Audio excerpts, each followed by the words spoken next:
welcome back to another episode of Doctor Disagreements, the show where we come up with the most unpopular opinions we can find and basically talk about them and come to some sort of conclusion, I guess. This series isn't that original, but hey, what can you do? In episode 1, obviously we saw the 11th Doctor, and I sort of talked about why I think he's the best alongside Phoebe. In today's episode, we're going to be talking about why I believe 12 is overrated, but I brought on someone who completely disagrees with me in that fact, Mr. Harbo Wholmes. Harbo Wholmes, I'm sorry. I was about to say. Don't worry, I corrected myself. No. Hello. Nice to have you back. Well, I say back. You haven't technically been on the channel yet, but you were in the podcast before.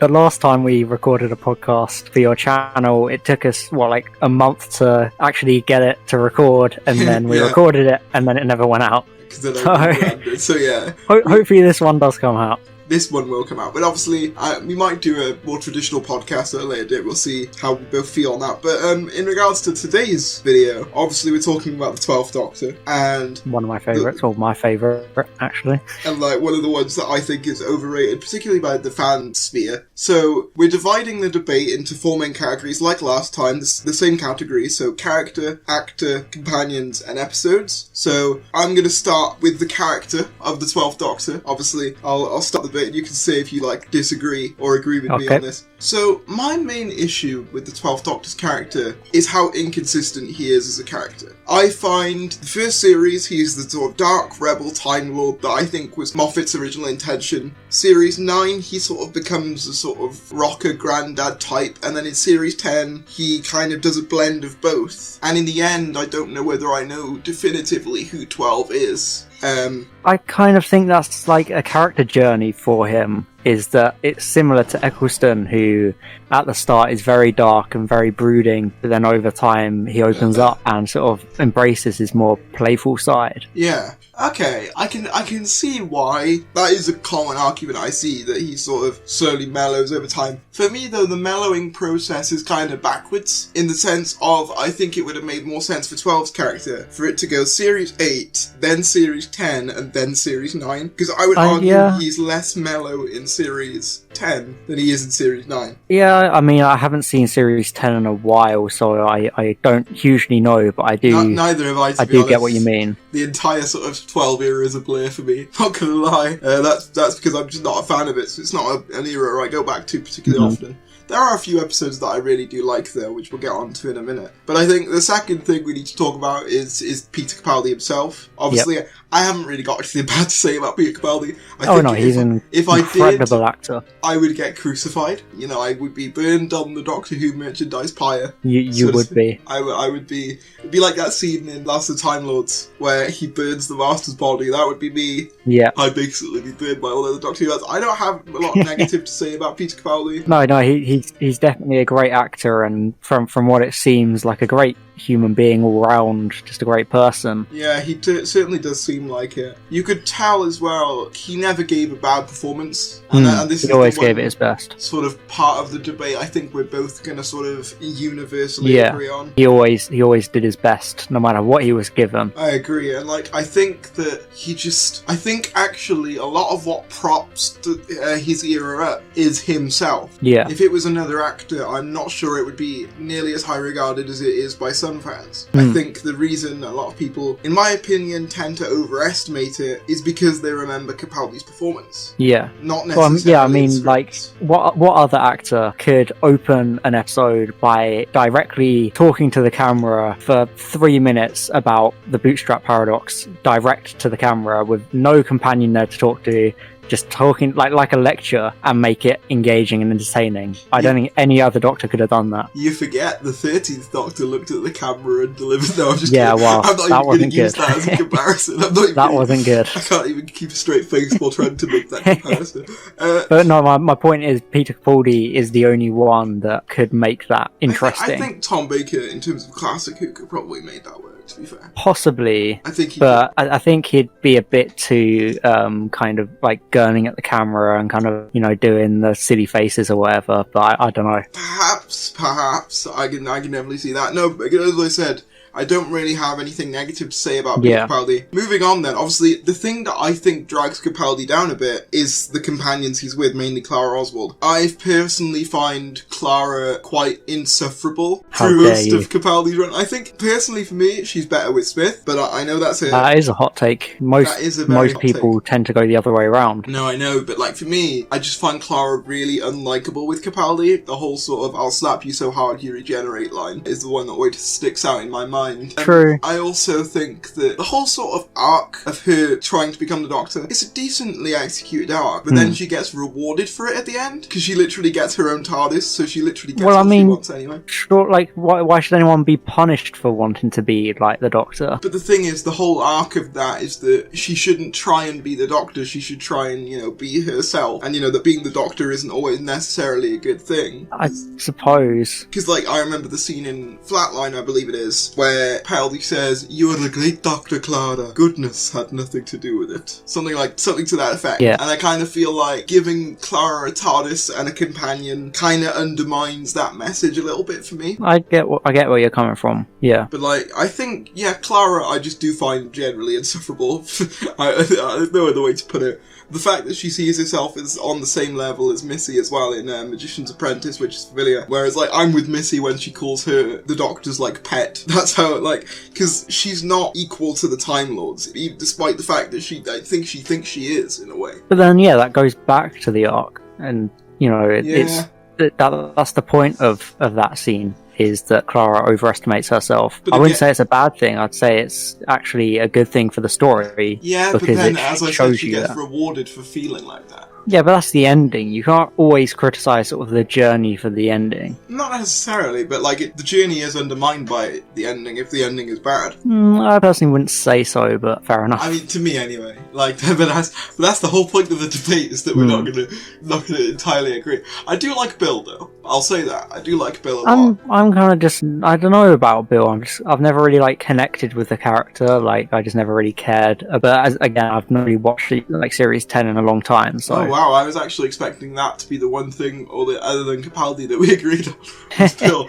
It's not that I didn't like Bill or anything. I was just kind of apathetic towards the character. It's I didn't really form any attachment. Makes sense. But I guess I wasn't really the person that was supposed to relate to that character anyway. So she needed another series, in my opinion. Possibly, yeah. I think she was great with what she got, but I certainly think they could have done more with her. I also think that I don't like Nardole. I don't know how you feel about Nardole. He's okay at parts, but he can get annoying very quickly. I think Missy summarises my feelings on Nardole perfectly when she calls him comic relief. Yeah. I'm like, yep, that's your only function. Yeah. If this was Series 8, that might make a bit more sense, because Capaldi isn't really in a jokey sort of mood, but in Series 10, he is a bit lighter, and he is sort of a bit more sort of jokey. So having another jokey person alongside Bill, who also cracks out one-liners, it just feels a bit... Too much, yeah. Kind of like with the fam now. It's they all sort of crack jokes all the time, and I'm just like, this isn't necessary.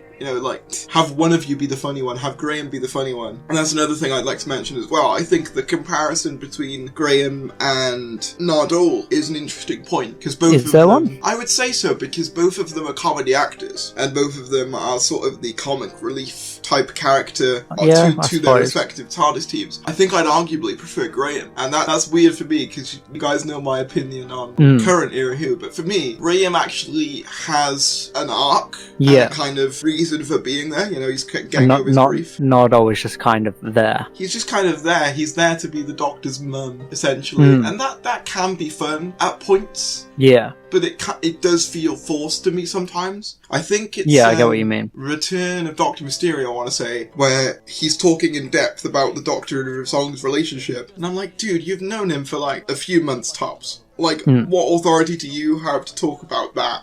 So as if you know everything about him. Do you know what I mean? Right. It's yeah, I kind of know what you mean, yeah. Because I think between Husbands of River Song and Dr. Mysterio, there's, obviously there was no adventures in between. So there was sort of... Was there not? I don't think there was there? I thought it was implied that there were. There's implied, but what I mean, we don't get to see their True.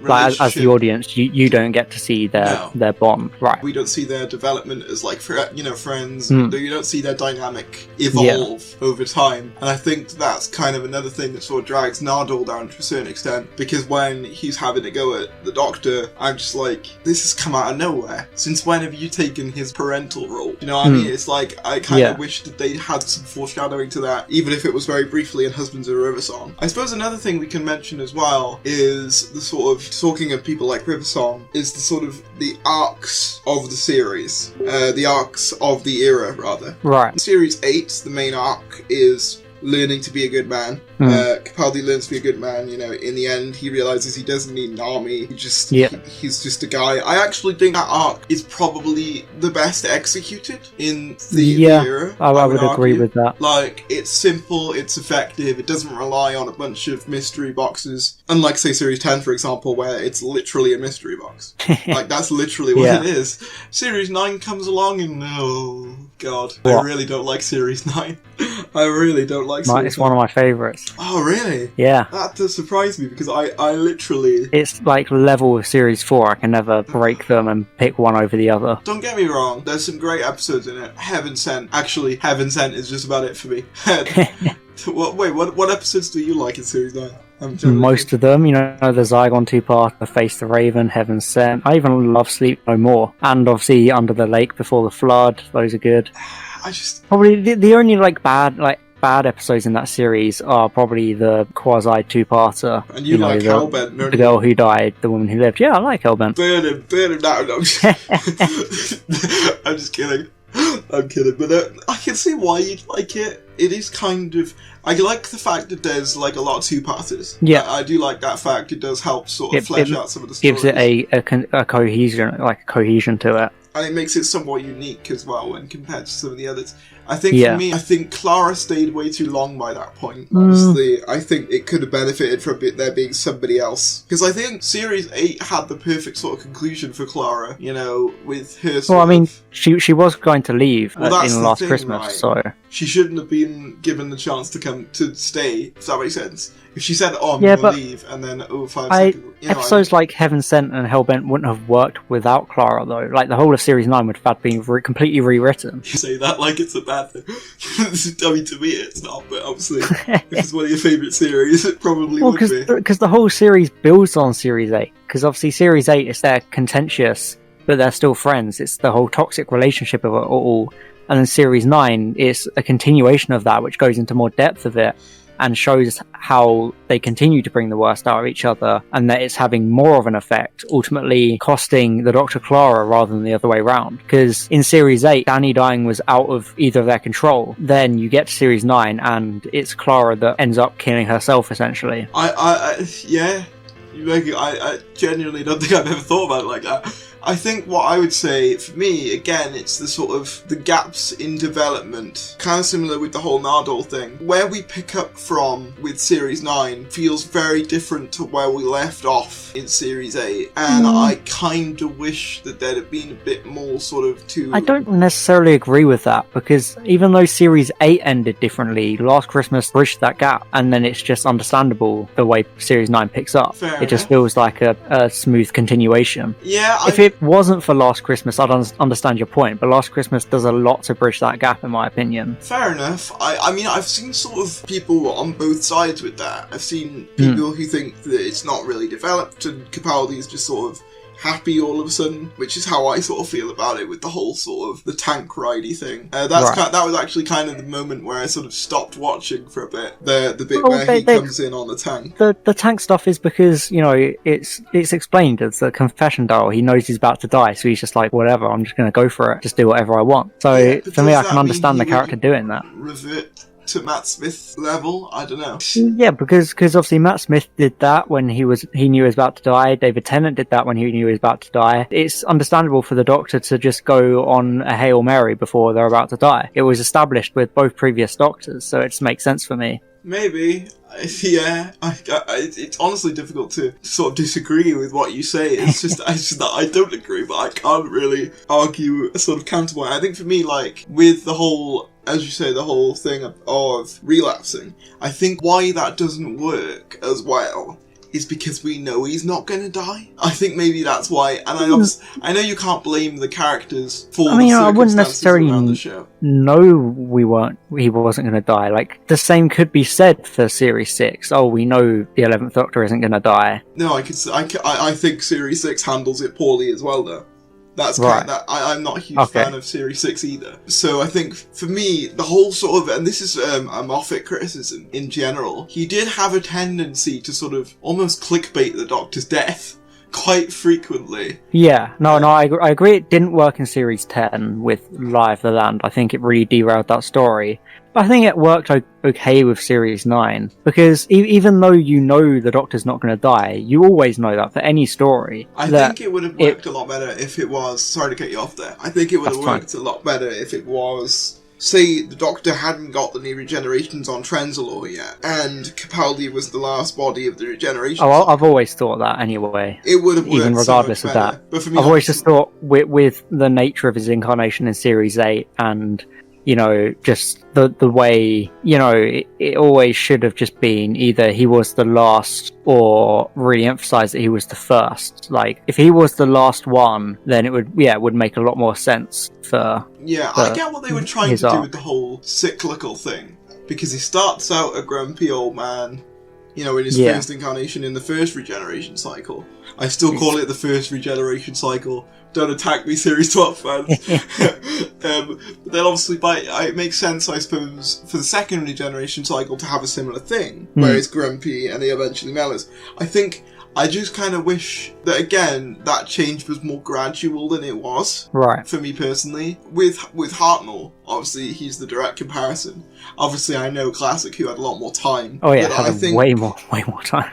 You go between his first series and his second series, and the change feels a lot more organic. It doesn't feel like it's a different character all of a sudden. Whereas to me, the change between Series 8 and 9 feels a lot more sudden. It almost gives me like whiplash to me. I see what you mean. But I can see why you think it's organic. That's another sort of argument I've seen a lot. Is some people think it works, some people think it doesn't. I suppose it comes down to if you like it, you're willing to overlook it. If you don't like it, you pick up on it more. Yeah, it's one of those things. I think my disdain for Capaldi's era might be somewhat biased, because that was kind of the time I sort of stopped watching for a bit, Series 9 in particular, which might be because that might be why I rank it so low thinking about it. Possibly, yeah. But obviously, I think in the same way that my nostalgia for 11's era could maybe gives me that sort of positive judgment on his era. You're willing to sort of overlook rather than sort degree. Of analyze too deep. Maybe that's like what's going on with Smith, and then with Capaldi it's the reverse. Because I don't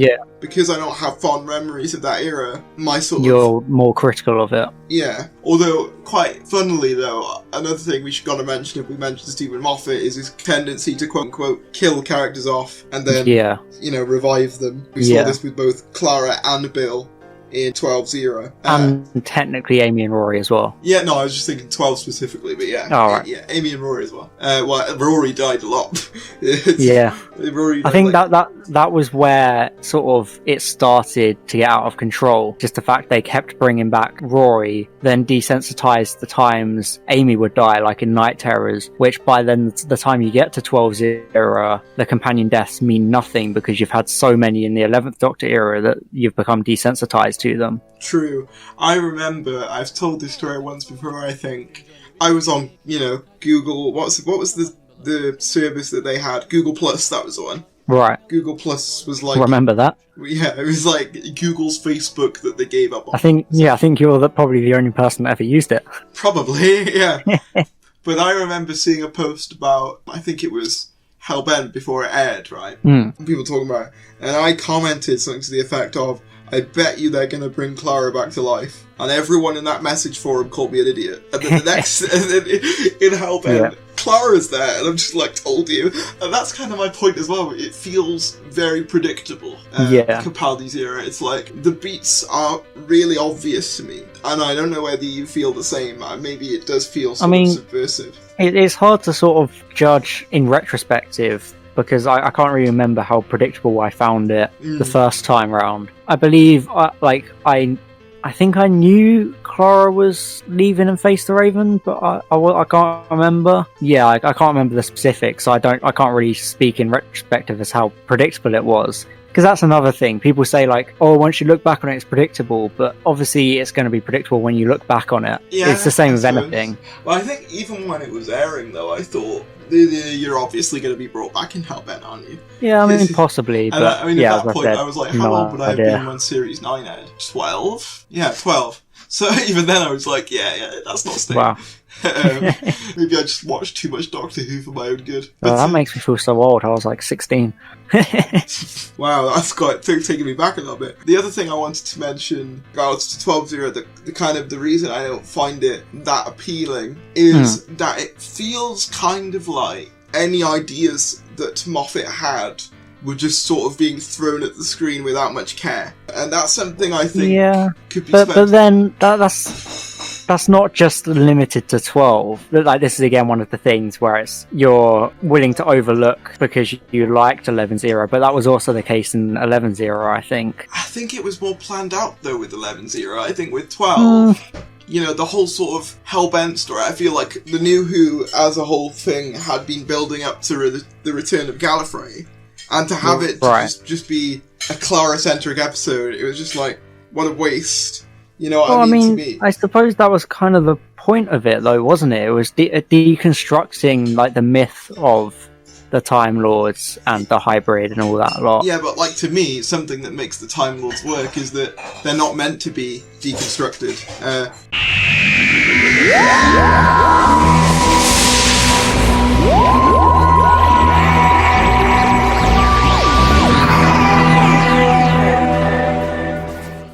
The Time Lords work best, I personally think, when we don't know anything about them, or very little. Yeah, I mean, in similar vein, the Time Lords work best when they're not even there at all. True, and they weren't there in Smith's era until like the 50th. Yeah. So, but then they weren't there until the end of Series 9, so... True. And then they weren't there at all. So there was just that one episode. But we didn't have any Time Lords in Matt Smith's era. At all, because there was no Master in Matt Smith's era. And, no, we did have Time Lords, the Doctor's wife. Yeah, but like they weren't fully there, were they? They were hypercubes. True. They weren't like real Time Lords. Yeah, I suppose. But, like, actually, that's a good thing. thing. Would you count the Dream Lord? Well, no, he's supposed to be a sort of extension of the Doctor himself. Who is a Time Lord? Who is a Time Lord? But it's never explicitly stated that the Dream Lord is a Time Lord. So, until I'm like, this is why it's good, because we have completely different opinions. No, I'm just clutching at straws, just to try I know. disprove you. I know. Well, that's what I was trying to do with the whole sort of your argument with Series 9, though, is like, I haven't really got a rebuttal. But, yeah. That's another thing we should bring up, actually. A fundamental part of 12-0 was Missy. How do you feel about Missy? Yeah. I like Missy. I think she was a good rejuvenation of the Master, who I think is should never have really existed beyond season 8 back in Classic in the first place, because the Master is actually in concept a terrible character, because it's like, oh, it's the Doctor, but he's evil. Yeah. So then they went 30 odd years doing the exact same thing, but then Missy comes along and it's got more elements to it. I agree in the sense of, I think the Master is well past his expiry date at this point. And I actually planned on doing an entire video essay about that.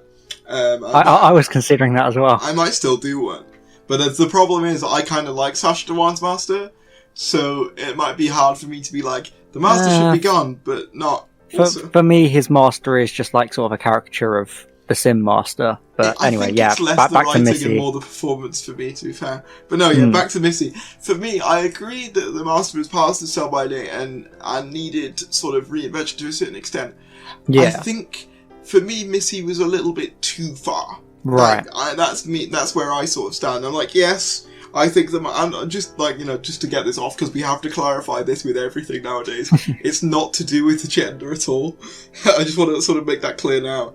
I think it's more for me to do with how she acts, and her whole arc just felt sort of very sort of sudden, you know. No, I know. the Master has shown signs of heroism before. But I don't know. I fully disagree that Missy's arc felt rushed, because it took 3 series for it to actually happen. Missy's arc itself is alright. I just mean, it's kind of, I don't know, the whole sort of arc feels as though, I don't know, it almost feels like it should have been foreshadowed in a previous incarnation. And I think the closest you could get is probably when John Sims sort of helped the 10th Doctor with the Time Lords. Well, yeah, exactly, kind of, like... Yeah. And plus, we don't know, like... We don't know that they're direct continuations anyway, which I think is a good idea to leave that open. Yeah, it's very heavily implied in Doctor Falls. Yeah, but then, just because it's implied doesn't mean you can then change that, because there's nothing directly saying it. True. Which I think, even though, yeah, as we're saying, the Master shouldn't really come back, at least, you know... The Master has never had a direct continuation apart from the original, like the first 4. Like even Ainley into Eric Roberts wasn't direct. True. It was just Delgado through to Ainley was direct, but then from that and before that, anything could go. Yeah, fair enough. I do think, though, Missy kind of falls victim to the Moffat trait of, let's have the female characters act really sexy all the time. And True, yeah, I agree with that. Be really promiscuous. Moffat definitely thinks with his D. Yeah, definitely. My favourite example being when Missy... like fondles some Daleks in Magis's Apprentice. It is a bit weird. It's just a bit strange to watch. Yeah, but no, I think Missy is a good character and a very good sort of exploration of the relationship between the pair. I don't. Sorry, you go ahead. No, I was just going to say that. No, that's fair enough. That's all I was saying, really. Yeah, because we're always shown that they told they were friends before, but it's never really been explored a whole lot. I know it was kind of between Delgado and Pertwee, there was kind of mutual respect there, but it was never truly sort of expanded upon, which I think they tried to do with Missy, sort of emphasizing that form of friendship element of them. Yeah. And I don't know if you're at all familiar with the Yakuza game series, but there's 2 characters in there, like 2 main characters, Kiryu, who's the protagonist, and then there's Majima, who's sort of his frenemy. And I've always wanted a relationship between the Doctor and the Master to kind of be like that, where, yes, by all means, they're friends, but they also fight each other all the time. It's, if anyone in the audience knows about Yakuza, they'll know what I mean with that relationship. But that makes sense. Or, to use a reference that I understand, you obviously Sonic the Hedgehog, Sonic and Shadow are kind of like that. From my limited knowledge of that series, yeah, I get what you mean about that as well. He's kind of the dark Sonic, but at the same time they're friends, but they do sort of tend to like fight sometimes as well. Yeah, so there's an animosity there. So it's kind of because Majima is very much like the Master in that Majima always wants to fight and kill Kiryu. But they're still friends and they still work together. But Majima just has this obsession with Kiryu, which is very similar to the Master, who definitely has an obsession with the Doctor. Oh yeah, in fact, I'd argue again, that's one thing that actually Series 4 does quite well, is show that how sort of obsessed he is with the Doctor.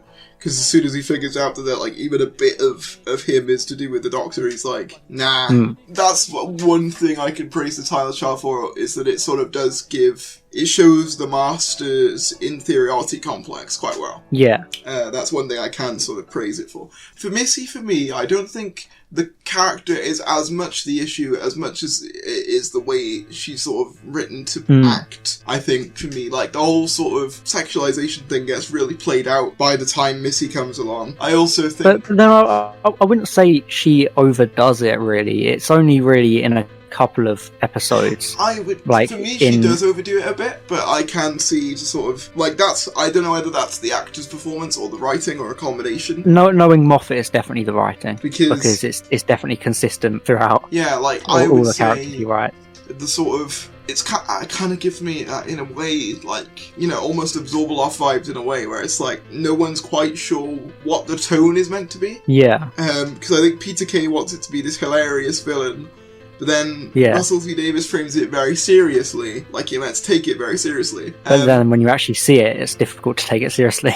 Yeah, and you got Peter Kay going, it tastes like chicken and all that stuff. It's what I mean? Yeah, this giant green thing running across. I kind of feel similarly about Missy, where Missy, obviously, Michelle Gomez gives a great performance. I haven't really got any sort of negatives about her. For me, the writing is just, I don't know, it makes her this sort of over-the-top cartoon character to me. And that's just kind of not... And I guess you could make the argument that the Master's always been a cartoon character. Oh yeah, definitely. No, literally the Delgado Master, like season 8 is like a Saturday morning cartoon. In the end of every serial, the Master gets caught or stopped, and he's like, "Oh, I'll get you next time, Doctor." And then the same thing happens next week. It just happens throughout that entire season. But I think the reason maybe it sticks out a bit more as well is because the whole sort of vibe that the 12 era was kind of going for, at least for me, at least the intent, like what I got from it, is that it was supposed to be darker in tone. Yeah, very high concept. Very high concept, very sort of dark, very sort of risky in a way. It's a lot more, I think it does take a lot more risks, generally, than the Matt Smith era does. Matt Smith, as much as I love the Matt Smith era, I do acknowledge that it's this, like, probably the safest, sort of approach to a new sort of era. But it had to be because they had to prove that they could do it to the BBC. So obviously, it's kind of comparing in a way the Fifth Doctor to the Sixth Doctor. The Fifth Doctor's era, I would argue, is pretty safe. People have often brought that up, especially that He Who Shall Not Be Named made that video where it's like, oh, the ratings are the same. But no. I wasn't specifically on about the ratings, but I was on about in terms of... Yeah, no, I was going to say, there is definitely that aspect of the personalities are quite similar. Yeah, and I think, like, the Fifth Doctor's era does feel pretty safe to me. Oh yeah, it's very, very safe. That's why a lot of people just don't care for it. The fact that, the Doctor's younger, like, other than that, it's pretty much standard classic Who fare. And then in regards to the Sixth Doctor, they take a lot more risk, they make it a lot darker, kind of like the Capaldi era. They make the Doctor a lot less likeable, at least at the beginning. And the casual audience hate it, but the fans love it. Yeah, but that's what I mean, like, that's something I saw brought up in that tweet thing, which obviously, if you don't know what I'm talking about, I put a tweet out saying that 12-0 is overrated, and I got a barrage of comments, both positive and negative. But one thing I've always tried to say is that overrated doesn't always mean bad. I don't think it's terrible. I agree that the 12th Doctor's era is overrated, but it's also my favourite era of the show. You can... It's the thing, you don't have to hate something, and you don't have to love something. You can agree that something is overrated without saying it's bad. It's like saying, I love the 10th Doctor as well, but he is definitely overrated. Oh yeah, no, but he's still good. Like, that's the thing. I agree with you. I think for me personally, I do think it's overrated, but I do acknowledge the strong points of it. Like, there are some episodes, and we should talk about this actually, because that's kind of the last sort of checkpoint I had, that I genuinely do really like. Flatline is one of my personal highlights of the era. I do like that. Into the Dalek, I don't see given its... I don't remember much of that episode, actually. Due praise. I really do like Into the Dalek. It's kind of like... I think if you put a Dalek and the Doctor in an episode, generally speaking, you get a win. Like, obviously, it's not always good, but, like, I always enjoy it, in a way. Like, I always personally... Like, for me, seeing a new Doctor interact with a Dalek is always exciting. Well, it was the first, like, proper Dalek story since, Victory of the Daleks. I'd argue, actually, that it's probably the best Dalek story we've had since RTD. Oh, sorry, no, not Victory of the Daleks, since Asylum of the Daleks. It really speaks volumes that I forgot about that. Yeah, true. I push it out of my memory. I'm playing the triangle. I hate those two Smith-era Dalek stories. They're so trash. But yeah, Victory of the Daleks is underrated. Sorry. Shut up. No, I do remember mostly enjoying Into the Dalek from what I remember, but yeah, I haven't seen it in a while. So I do think it's the last good Dalek story we've had since RTD. Well, I mean, we've only had like one since, or two since. To me, like, Resolution is just meh. Oh, let's not even talk about that. Yeah. It's just Dalek done again. Yeah, Dalek done again, but it's outside. Yeah. Wow. I'm just sorry. But I think for me, it's like, obviously, Series 9 is my favourite, closely followed by Series 8, and then Series 10 is a bit lower because I haven't seen it. But you haven't seen Series 10 at all? No, sorry, I haven't seen it in a while. Oh, okay, I was going to say. With Series 10, obviously, there's more episodes I don't like. With Series 8 and 9, it's probably easier for me just to say the episodes like I don't like, because I like so many of them. Go on then. What are the episodes you don't like? I have to look it up now to actually see to refresh myself to which ones are actually... While you're doing that, I'll talk about some of the ones I do like. Okay. The last two-parter, actually, World Enough in Time, Doctor Falls. The Series 10 two-parter, I do really like that one. It's probably one of the few stories to do the Cybermen right. Right, I'd argue. yeah. But even then, they get sidelined by the Master, so that is kind of a sort of detracting factor. But generally, I would say it's a pretty good story. So in Series 3, there's no episodes I hate. There's, like, I don't care much for Robert of Sherwood, but that's probably the only one in that series I don't really, like, care for. And obviously, as I said before, Into the Dalek I haven't seen in a while, so I can't speak for that. Yeah, true. What's after and that? Then, I can't remember. What, after Into the Dalek? Yeah. Robot of Sherwood. Oh yeah, that was meh. But then everything else, like, I even like The Caretaker, I even like Time Heist, Really? I even like Kill the Moon and then Forest of the Night. Yeah, it's enjoyable. I mean, it's boring to me. Let's ignore whose name is on the script, but I thought it was really enjoyable. Who wrote The Caretaker? I genuinely can't remember. Is it Gareth Roberts? Yeah. It was Gareth Roberts and Stephen Moffat, so let's just pretend Stephen Moffat wrote that one. Yeah, I mean, to be fair, I mean, for me, like, that episode shit anyway, so it doesn't make much difference to me. Yeah, I mean, no, I've enjoyed it. And also, I mean, come on. The Skovox Blitzer is a great name for a villain. Just say it. Skovox Blitzer. It's so satisfying to say. Skovox Blitzer. Okay, yeah. Especially in Capaldi's Scottish accent. One thing you can't deny, though, the kid was annoying-ish. Oh, yeah. I can't remember what his name even was. I've always hated child actors in Doctor Who. Can't even remember. It's quite funny. I noticed with my Fear Her video, which I don't know how old it will be by the time this actually goes out, but I noticed that, pretty much a lot of the videos I've been doing in this Defending the Spy series, they all have child actors in them. That's an interesting observation. Like, I think with Angianati, at least they use very sparingly. Yeah, whereas with who's the other one? What's she called? Like, actually, can't remember. Courtney, whatever. That's the one. Courtney. She's in like 2 episodes properly, though. It feels like she's in more than that to me. I don't know why. 2 episodes properly, but then she appears as like occasional. Not even that. Like, she appears as a flashback in Deep Breath, but that's about it.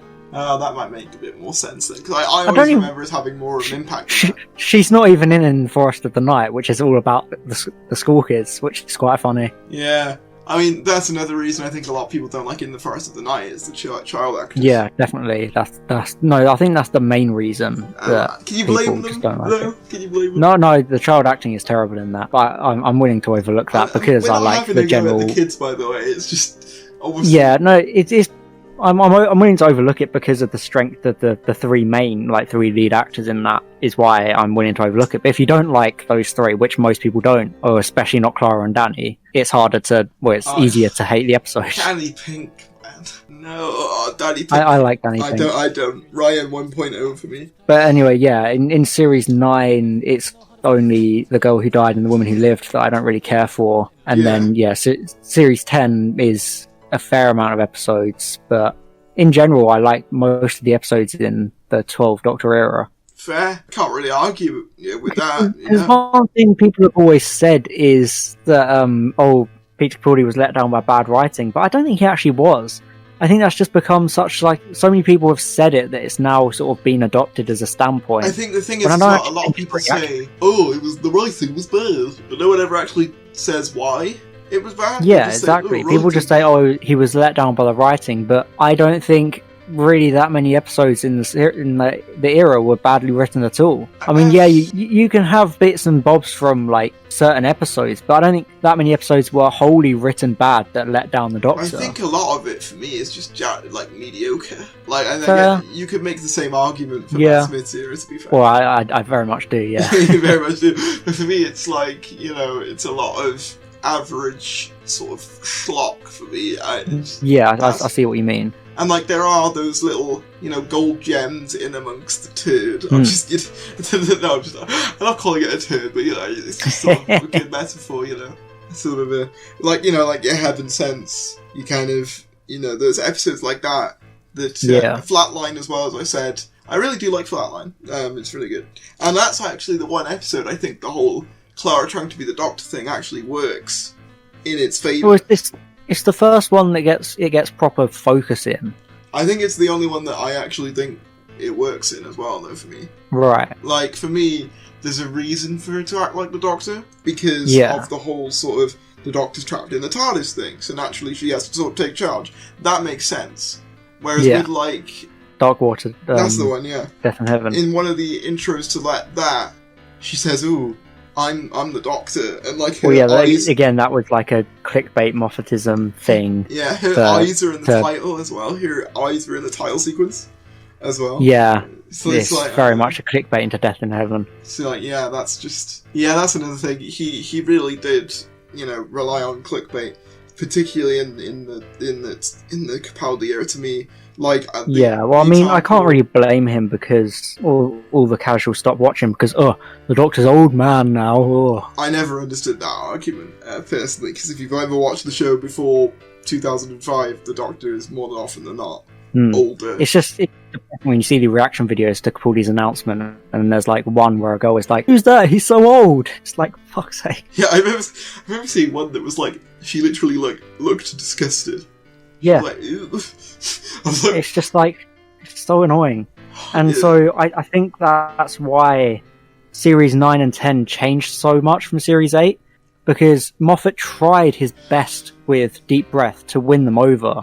Like, he focused so much of that episode basically using Clara as the audience surrogate, saying, hey, just because he's old now doesn't mean he's not the Doctor. They even had Matt Smith show up with the phone call thing to try and reassure the viewer more than Clara that, hey, this is the same dude, stick with the program. But they didn't. And so that means with Series 9, he was like, okay, well, I can't do this whole angle about the Doctor being darker now because I've got to appeal more to the mainstream. I've actually so then he tried course correcting as well, that there was an element of outside influence there. Like, I've always thought the BBC sort of tapped him on the shoulder and went, look, old grumpy Doctor isn't selling. We need someone, hip and down with the kids. So Series 9, he's got a guitar, and then he's like, do. They basically try and replicate Matt Smith with Peter Capaldi acting, is it? And that's kind of, I definitely think that's what happened, especially when you look at the casting of Jodie and how she's been written. Where it's like, well, they're very much going for younger, quirkier Doctor. It's almost completely like, Jodie is, I would argue, the most kid-orientated Doctor I think we've ever had. They're going, sort of trying to go for the most family-friendly style it's been since 2005. Like, to the extent, though, that she's like literally a teacher in some scenes. It's like, that's how sort of kiddie she is in a way. So I do agree that the 12th Doctor was probably hurt by the BBC saying, like, hey, change this. So then Moffat probably couldn't tell the story he really wanted to tell. I mean, that makes a lot of sense. But I do think, though, because, I don't know whether you know this, but towards the end of Series 7, he was actually considering leaving with Matt Smith, at the end of Series 7. And part of me thinks he should have. It's obvious, particularly towards the end of Capaldi's run, that he's really run out of steam. Yeah, I kind of get what you mean. Like, I mean, it's... Like, Series 10's meant to be the sort of the reboot, right? Yeah, he tried to sort of restart it and it didn't really work.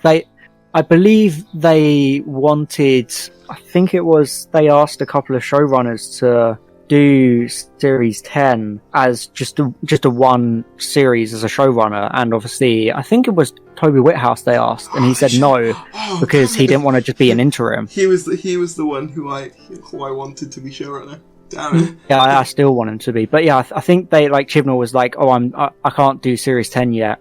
Let me start with Series 11 or something like that. Damn it, Chibnall's so always been messing things up. I mean, it was his fault we got Twice Upon a Time. Because I think it came out recently that, I think it was Toby Whithouse. It might have been someone else. But they were asked, hey, can you do just Series 10? And they were like, no, I want to do my own. I don't want to just be a transitional showrunner. I want to be the actual showrunner, which is completely fair enough. You can't blame them for thing is saying, I don't want to do that. If they approached him with that offer, why didn't they offer him the part in Series 11? I never got that. It's like, yeah, let's pick Chris Chibnall. It's like... Well, I mean, I think they'd already decided to go for Chibnall before Series 10. But, Chibnall said, I can't start until Series 11. So then, Series 10 had to be what it was. I just never understood why they picked Chibnall over Whithouse, to be honest with you. But... Probably, yeah, I don't know. Maybe it's because he's more universally marketable in terms of his, things he works on that get high ratings. Well, it's probably because of Broadchurch was so big at the time. They're like, hey, let's just get him. It's the Broadchurch guy. The Broadchurch guy. Yeah. That's what we should call it from now. It's the Broadchurch guy. And I mean, yeah, and obviously in like the biggest evidence to support that was that Moffat was like, okay, I'll do series 10, but then the next Doctor can start with the Christmas special, and then they were like, actually, Chibnall doesn't want to do the Christmas special, so Moffat was like, okay, I'll do the Christmas special then. I do actually, looking back on it, I do feel sorry for Moffat to a certain extent. Yeah. Like, it was similar to sort of JNT in a way, where he was forced to keep. They almost held JNT hostage towards the end. You're gonna make series 24, and you're gonna like it. Yeah, exactly. They were just gonna forcing him to keep making it. So yeah, season 24, I should say, because they use seasons in the classic here. But yeah, so in closing, I would say that you've sort of given me some new perspective on Capaldi's era to a certain extent. I still don't like it, like that's not changed. But well, I mean, I knew I wasn't going to change that going in because I'm terrible at debating. but I do think you've sort of made me kind of see some of the sort of things it was going for. Yeah. That weren't as clear to me going in. So I think that's good in terms of this debate. But like, I don't know whether you could sort of see my sort of perspective as well. I mean, nothing can really like lower my love of that era. No, it is you can lower it, but you can understand where I'm. But I do sort of, as someone from an unbiased perspective, I can understand where you're coming from. It's just that I do have that personal bias because I have such a connection to that era. Because well, it's like you with Smith, as we said. It's the same thing. Well, yeah, because where I have the childhood nostalgia of the Tennant and like Russell T Davies era, but then I sort of have that like transition into adulthood happening around the Capaldi era, which I think then it's exemplified with Twice Upon a Time, which is all sort of about letting go of the past, which at that time of my life, that was like, okay, it's growing up time or whatever. It was, so it spoke to me personally, so I have a strong personal connection to that era. Fair enough. I think that wraps it up for today, though. We've gone for quite a while. I'll leave, obviously, your channel in the description below. If you enjoyed this video, be sure to give it a like, comment down below your thoughts, and subscribe if you're new. Thank you again, Harbo, for coming. Smash that bell button. Woo! Thank you again for coming. Yeah, I'm happy to come on. Well, virtually, obviously, because there's no actual physical presence. But yeah, thank you for coming, and I will see you later.